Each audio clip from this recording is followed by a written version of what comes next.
రాష్ట్రంలో వివిధ రాజకీయ పార్టీలు వాళ్ళు పోటీ చేస్తున్న స్థానాలను ప్రకటించారు. కొంతమంది అభ్యర్థులను కూడా ప్రకటించారు.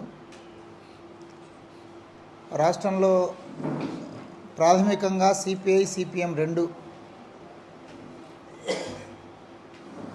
కలిసి పరస్పరం సహకారంతో సర్దుబాటు పద్ధతిలో ఎన్నికలో ముందుకు వెళ్ళాలి అని చెప్పేసి అనుకోవటం జరిగింది. ఇట్లా కాంగ్రెస్తో కూడా చర్చలు నడుస్తూ ఉన్నాయి. రెండు పార్టీలుగా చర్చలు నడుస్తున్నాయి. అవి కూడా ఒక కొలిక్కి రావచ్చు వితిన్ వీక్. ఇప్పటికైతే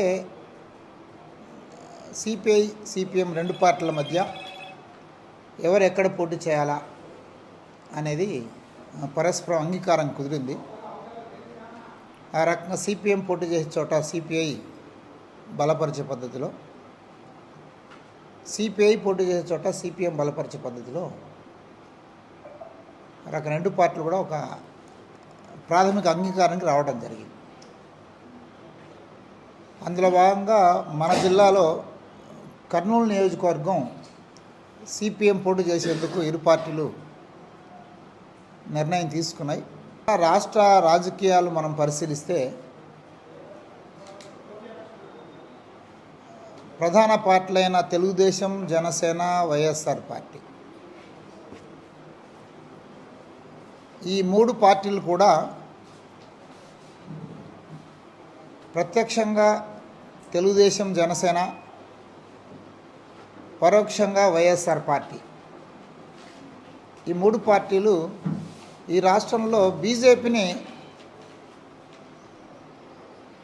మోసే పనిలో ఉన్నాయి. కలిసి వచ్చే వ్యక్తులు, శక్తులు ఒక కూటమిగా ఏర్పడి దేశంలో గత 10 సంవత్సరాలుగా పరిపాలించినటువంటి నరేంద్ర మోడీని ఓడించాలని, దాంతోపాటు ఇప్పుడు అధికారంలో రాష్ట్రం ఉన్నటువంటి వైఎస్ఆర్ పార్టీని కూడా ఓడించాలని నిర్ణయం చేశాయి.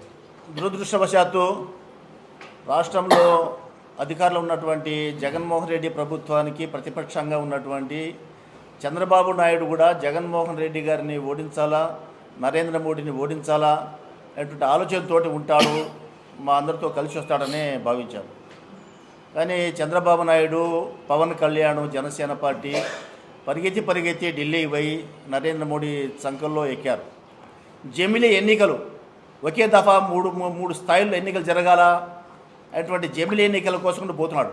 అంటే ఒకే ఎన్నికలు, ఒకే వ్యక్తి, ఒకే భాష, ఒకే తిండి, ఒకే సంస్కృతి, ఈ విధంగా ఏకపక్ష పాలన కోసం నరేంద్ర మోడీ పరుగులు తీస్తున్నాడు. దీనికి అడ్డుకట్ట వేయడానికే మేమంతా కమ్యూనిస్టు పార్టీలు, కాంగ్రెస్ కలిసి వచ్చే పార్టీలు దేశవ్యాప్తంగా కలిసి కట్టుకుంటాం. ఇందులో రాష్ట్ర వ్యాప్తంగా 15 అసెంబ్లీ స్థానాలు, ఒక 2 పార్లమెంట్ స్థానాలు పోటీ చేయాలని తీర్మానించారు. కానీ సిపిఎం పార్టీతోన కాంగ్రెస్ పార్టీతో కూడా చర్చించాలా ఇంకో దఫా, అప్పుడు చివరి జాబితా విడుదల చేయాలంటే ఆలోచనలో ఉన్నాం. సమస్య లేని ఇల్లు ఉండదు, పరిష్కారం లేని సమస్య ఉండదు. బంధాలు గొప్పవి, బాధలు చిన్నవి. మీ సమస్యని మేము పరిష్కరిస్తాం. రండి మాట్లాడుకుందాం.